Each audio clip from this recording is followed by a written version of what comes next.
Um, so just to read the room, make sure we're talking to the right folks. Want to get a quick little round.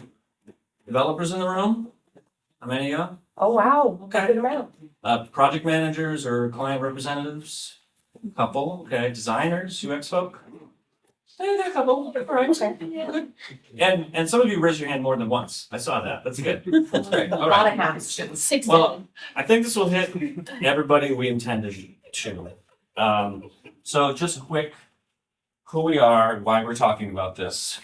I'm Jay, Director of Experience Design, and that's really a big bucket of a lot of different things. My focus actually in the past couple of years has been accessibility, front-end experience, strategy.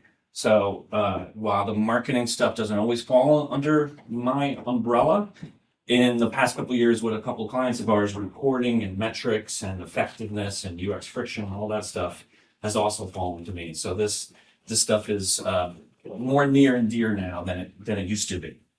I'm Julie Elman, Senior Digital Project Manager at Oomph. I've been there 10 years alongside Jay for many, many of those. And I really like to focus on more technical projects, often enterprise builds. And really interesting to me these days are the analytics and data-driven decision-making to make changes and iterative design. Yeah, and just quickly about Oomph. I mentioned this before, but this is a visual of what I was talking about. These 4 pillars, we're really trying to live at the intersection of those. As things are moving, these 4 feel the most authentic to where we are right now.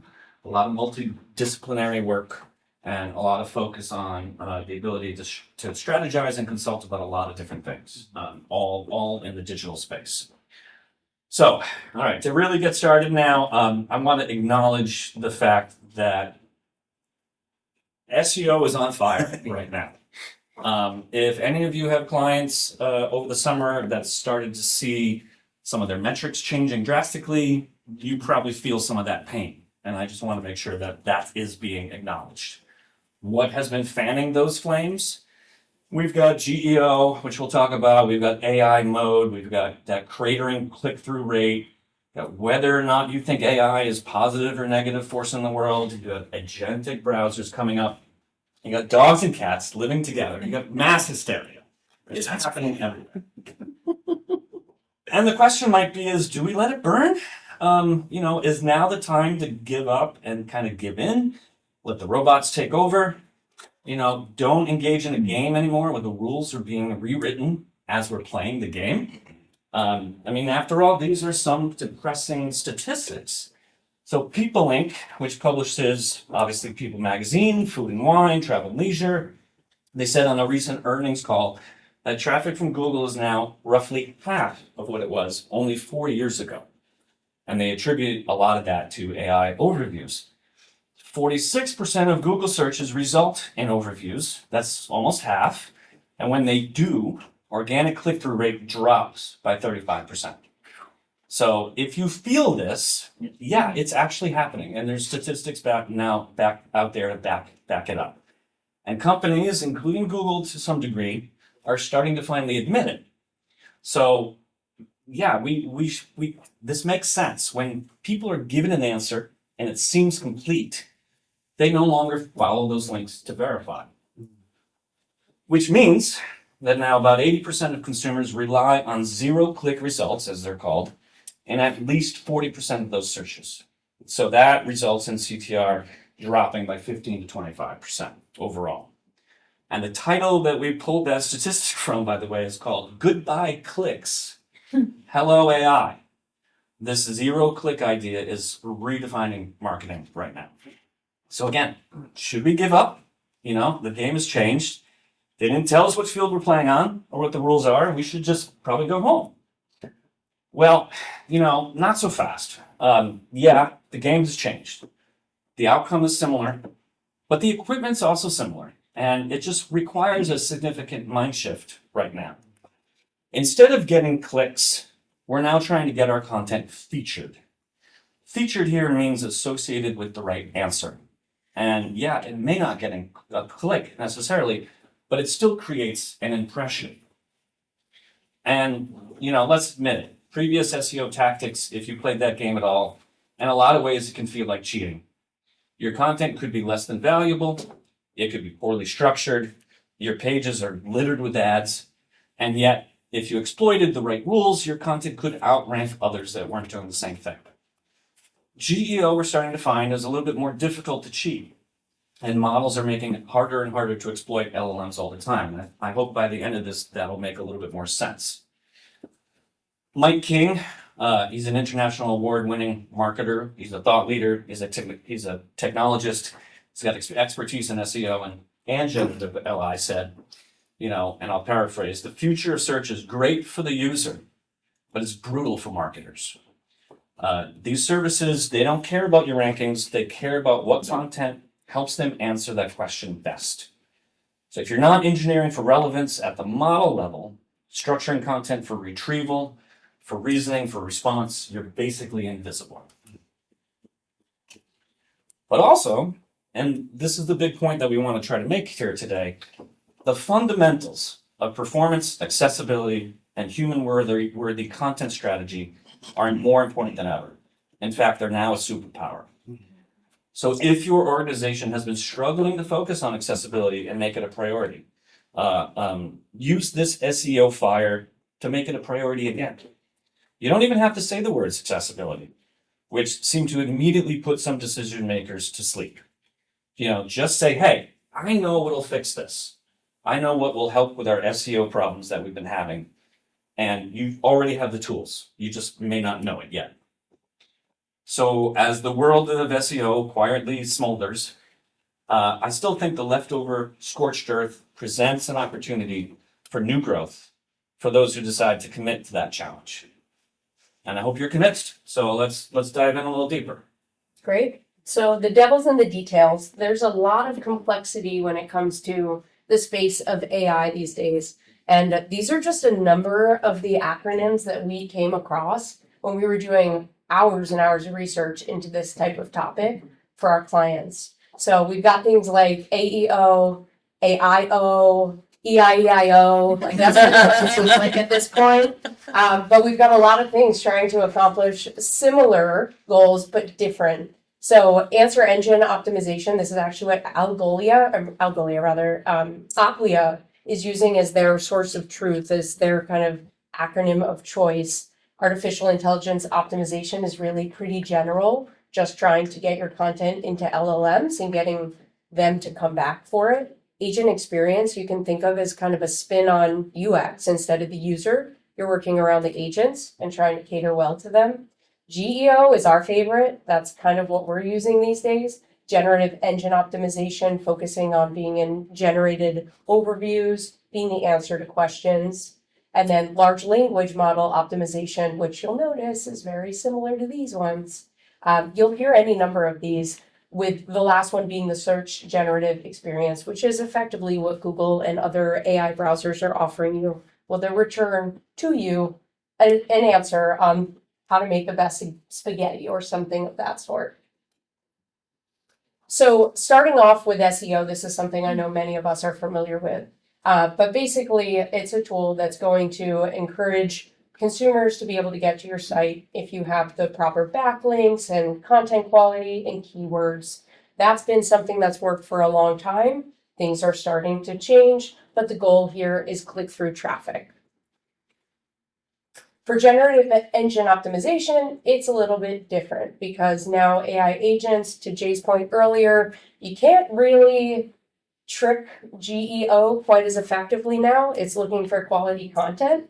So we want to make sure that we show up and are, referred to in the overviews. And the goal here is really impressions and getting people to recognize our content based on context. Next to your brand. Next to your brand. And your brand, yeah. You should be in the sources. That's what you want to see. So comparing the two, if we look at SEO, you just insert your keyword. Somebody has thought a little bit about it, but there's a little bit of labor involved when you actually run the search and you have to decide yourself what's the most relevant. So people are taking the easier route, not having to necessarily go through all of the spammy ads and other content that might come up on the page by going to an AI related search. You can enter your question, use more vibrant language, and get an answer. It may not be the best one, but it's going to be a good one. And it seems like 40% of consumers feel no need to really continue on past that. So chances are you're going to get a good result. But competition is really fierce, and SERPs, which we'll use throughout this presentation, that's the search engine results pages. So just as we're scrolling through here, you can see how competitive it is. Obviously, we're down towards the bottom of the page here, but we had a client that was ranked in 8th position for the Tour World Cup. But when you actually looked at the results page, you had to go down 7 sections to even get to any of the naturally ranked content. They weren't even on the first page. So 8 doesn't quite mean as much anymore. So you have to go through the AI overview at the top, the official site, which of course they deserve to be there, posts on X, Wikipedia. People also ask top stories, and then you start to get to the ranked content. So those numbers where you land in your position doesn't matter quite as much now. Oh, it is worth noting though, AI is at the top. So if you strive for your GEO, it could pay off in dividends. So in short, SEO is about being found, while GEO is being that answer. Now, all of this calls for a shift in how we think about our measurement. So not just the changes of clicks and impressions, there's a lot more to the digital landscape that we need to be thinking about.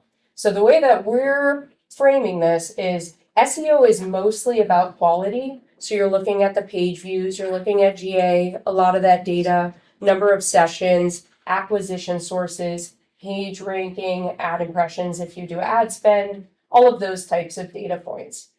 But then you start to think about GEO, and it's really a lot more about quality, creating a good user experience when they actually get to your site. So it's putting out the best content you possibly can, so you'll end up in an AI summary or overview, and then getting them to the site and making sure that they're happy and they're finding their answers on your site, keeping them engaged, seeing the number of events go up, getting more returning users, and so on. And all of the KPIs really on the left start to roll up and can be leading indicators for some of the other things that are harder to measure, like brand awareness and brand authority. So the takeaway here is to focus on that experience. Like I said, give humans a great experience and you're going to get traffic. It won't be the same as it was several years back, but it's the new landscape that we're working within. Mm-hmm. So SEO, clicks, impressions, but the quality of that visit was often overlooked because we were just seeing numbers, trying to get more and more people, less attention about what happened while they were there. But with GEO, it's more about the actual impressions through search, authority, and trust building. And that's how the AI agents are going to continue to come back and index your content. Yeah. So anecdotally, I'll just add too, one of our clients that, again, had this fire that we had to help them like reframe and understand. As they saw their click-through rates go down, user experience numbers on the site, the kind of quality things that we were talking about, have been going up. Mm-hmm. One of the theories is that if someone's just coming and they just want a quick answer and they get it from the AI overview, they would not have been a good user in the first place when they hit your site. They might have hit page and bounced and would have taken some of your other quality metrics down with it. So by reducing some of that, the bright side is the folks that you are getting are usually a lot more engaged. They want to be there. They have something more they want to try to get out of your website. It's more content, and they end up diving deeper, more pages per session, more time on site. So again, that seems to be one of the silver linings that is happening across a few of our clients that we've noticed. So, all right. So now is where the water meets the fire, or the temperature rises, or something. I'm losing my metaphors. All right, measurement. What we have started to say, and what we're trying to get across here, again, the fundamentals of performance, accessibility, content strategy, our superpower. What does that actually mean?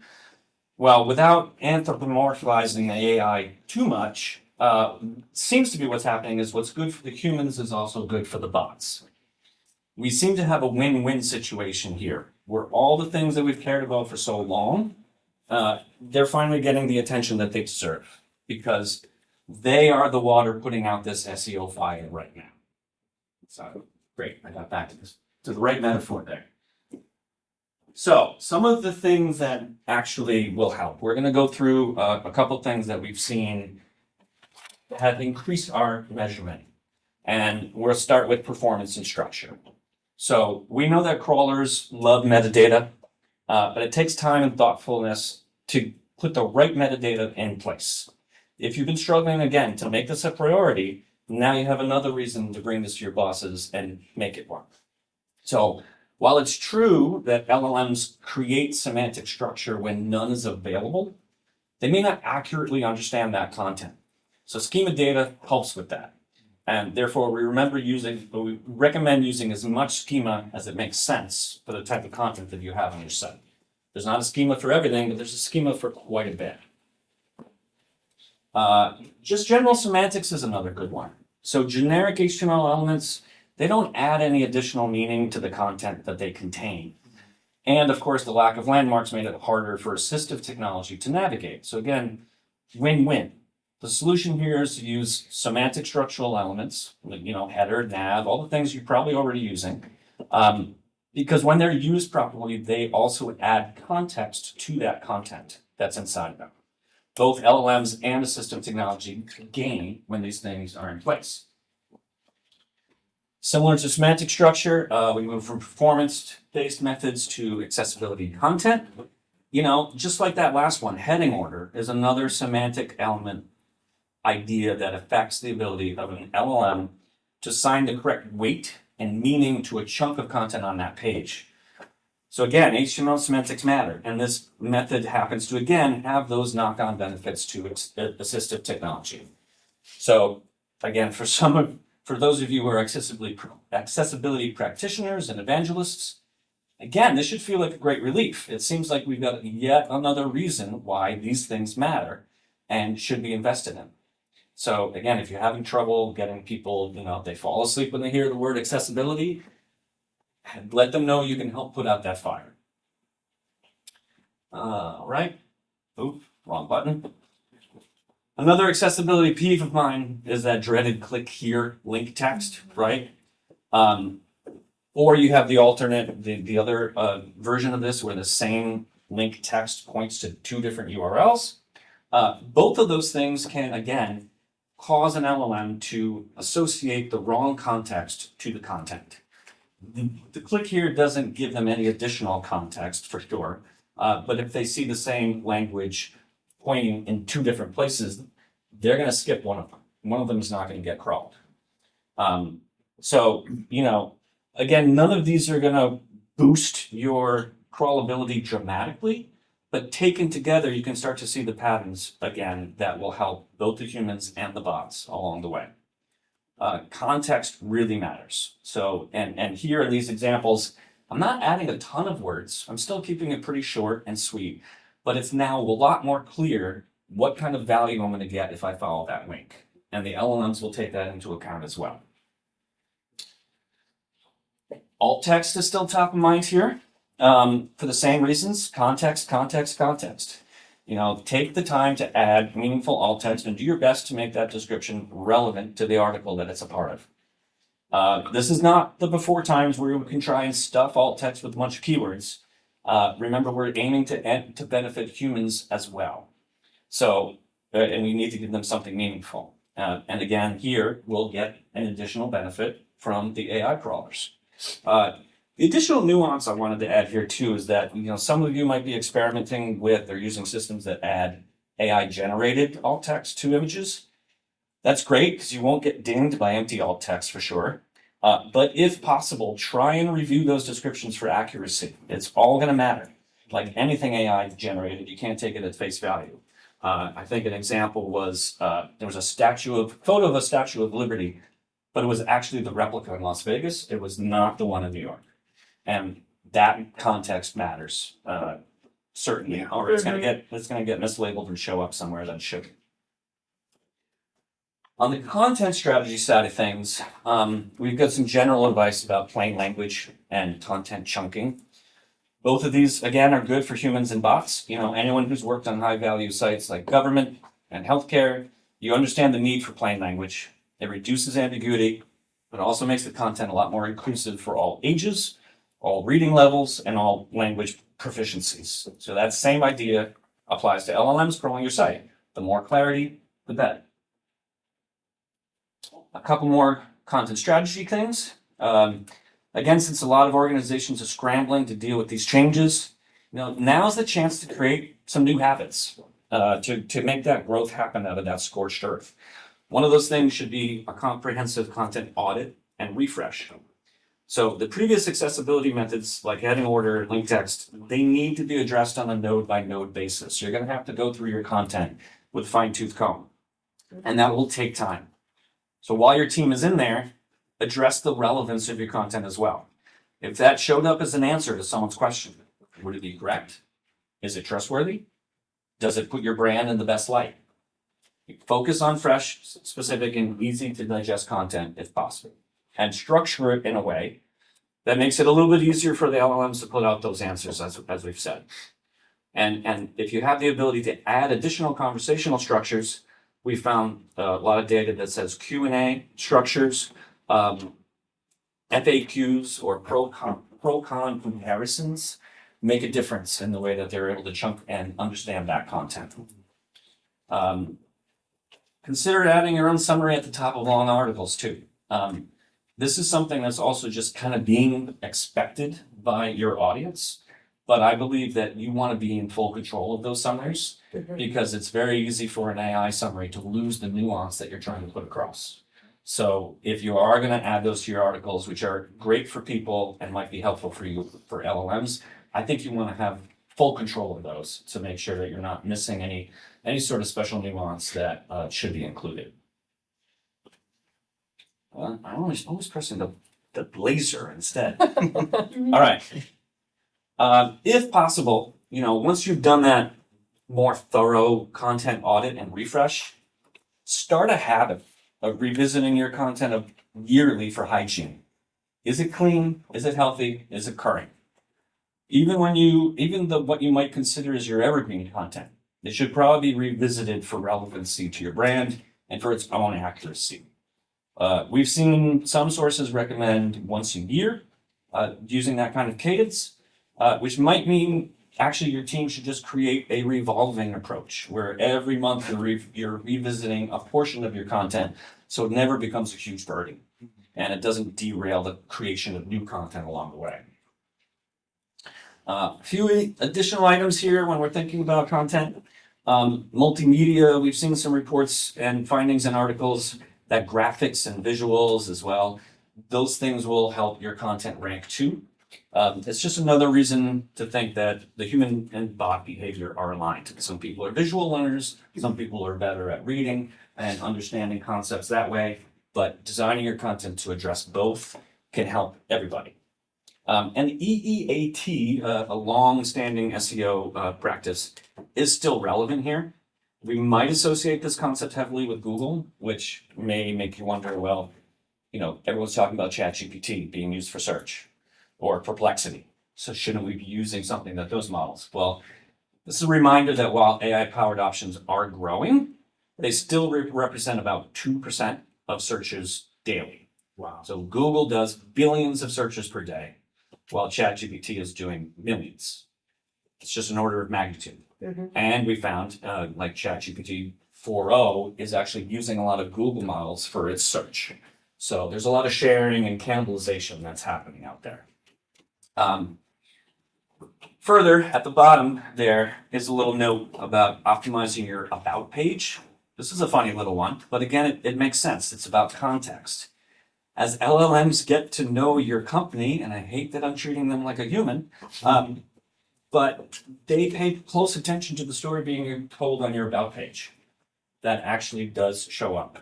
So it's thinking about it more from a customer point of view than a SEO robot point of view.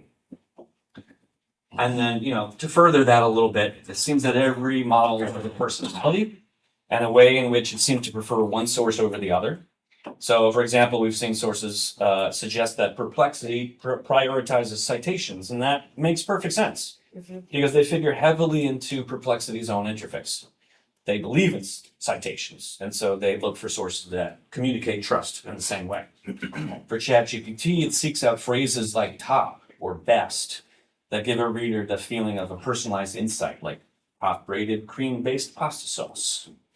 And for many of the models, we know that Wikipedia and Reddit are strong sources. Nearly 48% of ChatGPT top citations come from .wiki domains. So while your brand might be on social networks, does it have a voice on Reddit or mention Wikipedia? Can you get that in there in an authentic way that makes sense? Might be something to consider. Great for backlinking. Great for backlinking, yeah. And then, on the other side of things, due to the sensitive or proprietary nature of some of your content, there might be great reasons why you don't want it available to LLMs. And there are options, but keep in mind, none of these are foolproof.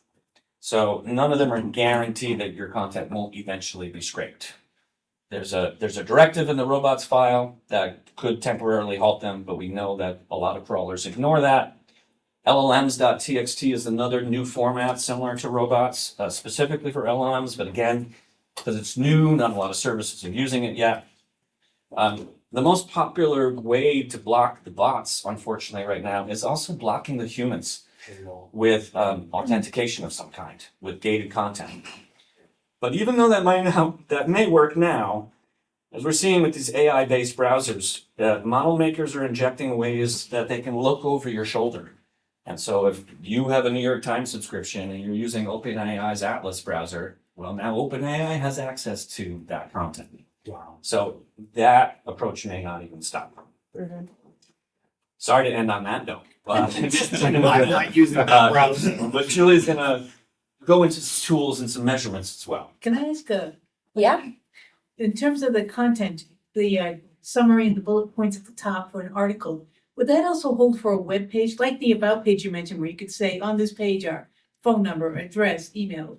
Would that kind of The concept? core thing, yeah, sure. And there's probably ways in which you could semantically give it additional weight by using the right HTML element to surround that. So, or content schema, contact schema, right?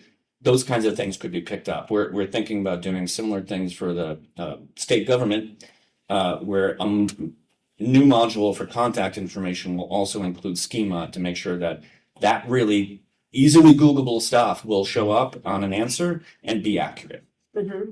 And focused on rich text display, which can be, if you get a little bit more of a visual when you get your result, you can preview that if you wanted to at any point in time, and that will probably reinforce wanting to add a little bit of schema to your content types. Yeah. But really, I think for the about page, it's what are your ethics? What do you care about? How can you be the most reputable source? And that's what it's going to look at. It's going to say, I'm looking in your index for a about page. Okay, this is the information about you, award-winning, this size, whatever it is, that makes you credible. And then it puts that into its memory bank and it comes back and it comes to get content. So great for Perplexity, who really cares about that. Awesome, good question. So I'm going to go into measurement and tools because Jay talked a lot about how to do well, and a lot of those should be familiar to some of you. The first step that's really important, I've kind of broken this into 5 steps, and then I'm going to go through some tools. But basically, you want to make sure that you understand your KPIs. What are you actually looking to perform on? How do you want to interact with your audiences?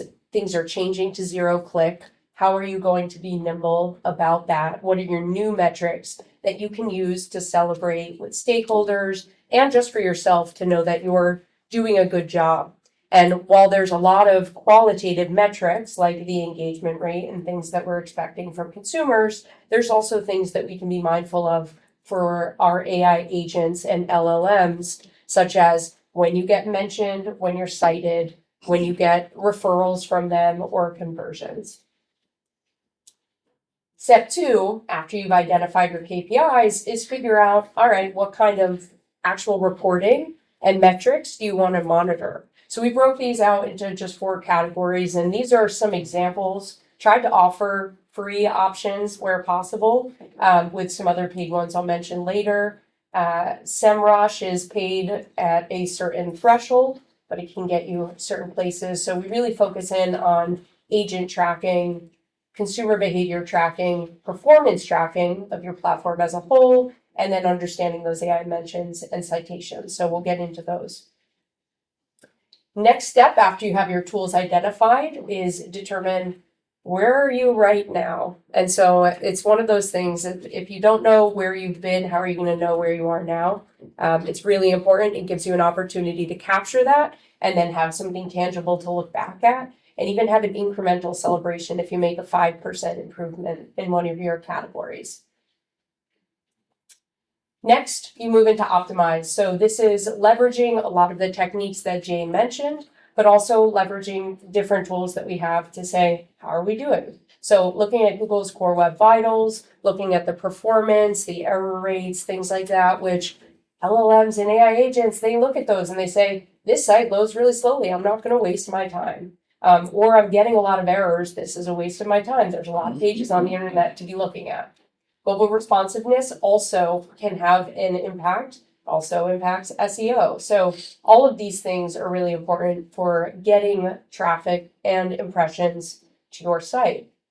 Now, the last one Jay already spoke to, so I won't spend too much time on it, but the schema, identifying what your content types are meant to convey, and then looking for a schema that aligns best with those. Not overstuffing your schema. You want to make it clear. If you add too much, all of a sudden it's this blurry pile of mud. And what is this content about?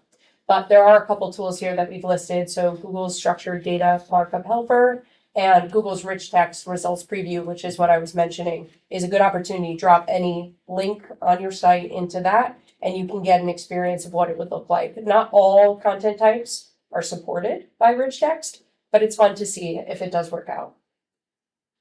And then the last step here is the reporting. So once you've had a chance to identify your KPIs, look to get some benchmarks, identify your tooling, look to actually make some changes, you can complete the cycle and start to look back at those benchmarks and say, all right, how did we move the needle? What is it that we were able to accomplish? Look for opportunities to actually continue that cycle. It should be ongoing forever because the processes change, requirements change, policies change, and then present your findings to executives, leadership, whoever may be interested. And this is where I will mention, so there's some paid third-party tools that are really trying to be on the front line of GEO and AI reporting. Some that our clients are looking into, Profound, Scrunch, and then a couple that I saw on the internet that seem to be well adopted are that Omni SEO and Plausible.io. It can provide you a lot more information in one small package. They just generally have a bigger ticket associated with them. So talking about some tools that you might have at your fingertips, GA4, hopefully everybody has that set up on their site, but you can actually be creative and using an exploration. We've just got a sample regex here, but you can create a segment in GA4 and then look to see where did all of your referrers, who are your referrers that fit into any one of these types of trends. And this list is ongoing. I mean, it's at some point there's just going to continue to be new agents that we need to track. But then you get to see the engagement rate from them, the sessions, that type of information. That can just be really interesting to help you start to level set where are you performing and how is that traffic working out. Next, this one's much more technical, but this was more of a creative exercise on our team. We were curious to see if we could understand all of the traffic from all of the agents. And so we actually went out to the GCP level and checked to see on Google Cloud Platform who actually hit our infrastructure. And in doing so, we had a query that we put together in order to actually pull all of that out of the traffic. There was a ton of data. So we pulled 10,000 records, which was just like 1/5 of a week. And from that really not human readable data, just put it into a very simple Google spreadsheet and then a chart. But what was really funny about this is from 10,000 records, we didn't even see some of the most prominent tools that we would expect, like Perplexity and Google. So a little bit more work, definitely interesting. Some of those paid tools could probably do this for you without all that labor. Google Search Console is a tool that I really love. I think it's becoming a lot more interesting to me and involved in my daily life. But what's really interesting about this tool is, to Jay's point about like traffic drop-offs and striving for different types of goals. That blue line is our, what is this? Clicks, thank you. All right, so those are clicks. Clicks are actually trending down. As you can see, we're over here. This is over the course of a year. But the impressions, the purple, is trending up. And so that's good, because these things, we don't want to see both trending down. We are a little bit optimistic by the fact that impressions are still going up. So we believe that the work that we're doing is working. So we'd recommend checking this out. And then you can also see the queries down below in a little bit more detail. And what's also interesting is you can start to look for things like trends on people asking a question. And this can be really great for content writers and people maintaining the web platform to say, all right, do we have any gaps in the content that people are looking for? And maybe we don't actually have as much content as maybe we would like to have. So this was an interesting feature of Google Search Console as well. And then you can also start to see just generally, this is a little bit more related to just SEO best practices as a whole, but we all have a crawl budget. So basically Google's like, I'm going to give you a certain slice of the pie. I'm going to give you 4,000 pages that I'm willing to index of your platform. And you want to know, right, how much of your site is actually being tracked. And it will come back and check when you have new content. It will check when you've updated your content. And so this is really where the indexing gets into a little bit more detail. So if you ran an index, and generally it should be pretty easy to do through Search Console, again, not something that you actually have to invest in. Just as a sample, I ran a test for one of our clients and was able to see that because of redirects, there were 26,000 pages that weren't even indexed into like the search SEO, like the SERP solution. Like these pages will never come through in SERP results. So that was really pretty interesting. Some of them by design, others we probably want to bring into the fold, but something to look into. Next is SEMrush or SEMrush. And this tool has been doing a really good job at trying to keep up with the trends and what people are interested in when it comes to data. They've redesigned several times just in the last few months how they're actually going about the data reporting. But I've just pulled out here a couple of screenshots. This is at a glance, you can start to see your mentions, your cited pages. You can also see who actually mentioned you or where you were mentioned, which is really nice. Similar to what we were trying to accomplish with our checking out what was happening on the infrastructure side, the server side. And then it's also pretty fun. I did the last, I think it was 2 years, just to see what our inclusion was in AI overviews. And you can see how this trend is just going up, up, up. And there's a little bit down, but we really do anticipate that going up, up, up a little more. And so with a free plan, you can get all of this, while if you pay a little bit more money, and it's like hundreds of dollars per month, so not a little bit, but if you have more of a budget available to you, there's even more tools that you can dig into. So this is probably the most manual step, and I would recommend doing a little bit of work prior to doing this kind of check, but it can be validating to do this, is if you see that you are included within an AI overview using a tool like SEMrush, you can check out, oh, where do I actually display? And I just used an example of like the best Drupal modules and pulled out Acquia because they did show up in the actual sources. But this is something that can be fun, validating, and a great example for you to roll up to leadership or executives to get buy-in on, hey, we're doing this. I'm wrapping up, which is good because we're about 5 minutes out. Basically, we're all just here to say that with a lot of the skills that you already have, you could probably take this on. And it is a technical evolution. And we understand that in this tech space, like we are always dealing with evolution. So this is something that we can all meet with expertise and optimism, and there's no expert yet. So we don't profess to be experts. We're still learning every day. We learned a lot putting this together, and really just wanted to be able to share that knowledge so everybody else could feel the confidence to work on GEO and also understand that the things you're already doing probably do matter and help a lot. The last thing to mention is just truly how much each of these AI powerhouses are rolling out new browsers. There's things that we need to be mindful of that's going to continue to lead to zero-click traffic.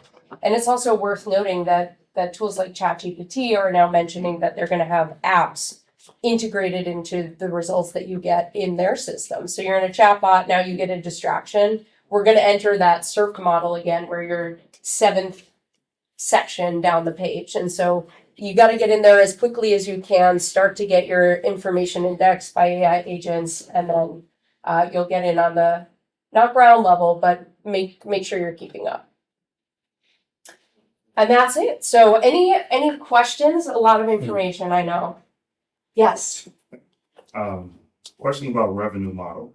So traditionally with SEO, we're massaging our content as best as possible so people can navigate our site, look at ads, subscriptions, etc. As we're shifting over to AEO, GEO, etc., now we're just massaging our content for AI to spit it out, which if you look at ChatGPT, they don't even credit where the information comes from. So how is it that we, as like an industry and publishing or blog, would now generate revenue if we're just feeding AI? That's a huge question, man. Revenue model, yeah. Companies that rely on ad revenue as the main source, I think there's going to continue to be more pain, unfortunately, and more change. If you have an answer add on to that. So there's companies out there. One of them is called Tolbit. They're an AI content gateway, and what they're doing is for publishers, you upload your articles to their platform, and then they feed the LLMs, and they instruct the LLMs that this content is paid, and they do proper citation, and then they also will tell OpenAI and all the other companies that build these models that you have to pay for this content. Now, is it enforceable? Yes and no. So like for Tolbit, for instance, they actually have like integrations with Cloudflare, Signal Science, some of these web application firewalls that will disallow an AI agent to access your website, but then you're sending your content through the Tolbit pipeline. So there's another company out there, but Tolbit, top of mind, is a company that I've spoke to. It's a small startup. I think they're in Y Combinator. But yeah, they are doing that exact same thing, which is monetizing content through language models. Yeah. Yeah. Does that answer Thank your you. question? Starting point. Okay. Yeah. And just quick to QR, because there's a lot of links that we include in the source material. If you need it, feel free to hit that. It's going to be this and a couple additional slides after this that are more of an appendix if you want that. Yeah. Kind of a follow-up or at least a related question to what he asked, which was, are people thinking about reporting on ad impressions a little bit differently? So clearly the count of impressions maybe is dropping. And if we continue to report on the count of impressions, then that potentially gives an organization, that's a negative feedback for them to continue to spend with you. But what about talking about the value of the impression being greater because of the value of the visit, as you were indicating, being higher? Are people thinking about saying like, hey, there were less clicks for your ad, but your ad was in front of people for longer because the session duration was higher, etc. Like, is there more value for that ad, even if it's not being seen by as many eyeballs? Yes and no. I think anyone on the other side of it who is paying for that, they're still paying by the click. So the value's on the click. It's not on the amount of screen time it was in front of somebody. But if there are alternative models for monetizing content, I'm guessing time in front of an ad is going to be a more relevant measure than only click through at some point. And so it's maybe some of these models that Nate brought up are going to figure that into the way that the future of monetization is going to need to look. Because it's kind of like, and you're describing like a TV ad, like a 15-second or 30-second. Right, it's a longer duration. Yeah. I'm paying for a longer duration because there's more value to being able to tell a longer story. I think the key too is also understanding the full journey, right? Like somebody saw an ad on your site, there's now going to be a pressure to understand what happened after they clicked that ad and making the connection to make sure that there is a credit for you being the referred traffic and trying to give as many opportunities to show the value. And maybe to your point, it is how much time on the page. I mean, there's tools that we work with all the time that are like, okay, this consumer spent this much time looking at this portion of the page. And it's not just related to what we're talking about, but another quality metric I've been trying to get clients to think about is returning users, returning visitors. That's a much longer tail. Most people are looking at, oh, they were on this site, they did these things and they left. But they came back after 2 weeks because they remembered your brand or they remembered that you might have the answer that they're looking for. There's value to that. And a lot harder to measure, but there are more and more tools that will, not just beyond GA4, that will be able to really track that longer tail journey about people that come back more and more. Because now they're a brand evangelist in a way. And depending on the size of your organization too and what you stand for, there are tools out there that can see that your phone or your device has actually been shown an ad. And maybe you're not going to the website immediately, but like you're getting triggered as like, okay, this person saw this ad. And then if you go to that store or you click a link later or go to that ad can still get credit because they know that you did that. Yep. Real goofy. Yeah. But yeah, it's pretty incredible. Any other questions Or comments. or comments? Yeah, things you were hoping to get an answer to that you didn't, or things you've heard about that you had a question about. Maybe we can answer. I don't know. No promises. No? Yeah. It's just one observational. One thing you didn't mention was just the performance impact of the bots and Yeah. the site so much. Yeah. Yeah, you talked about It's- like lighthouse optimization and stuff, but you didn't talk about the other side of that. Yes, Which exactly. is, the way they're hammering. Yeah. Yeah, and I think the jury's out as to whether that's going to be a continual thing or whether we saw such a glut of it because everyone was trying to get in the game around the same time.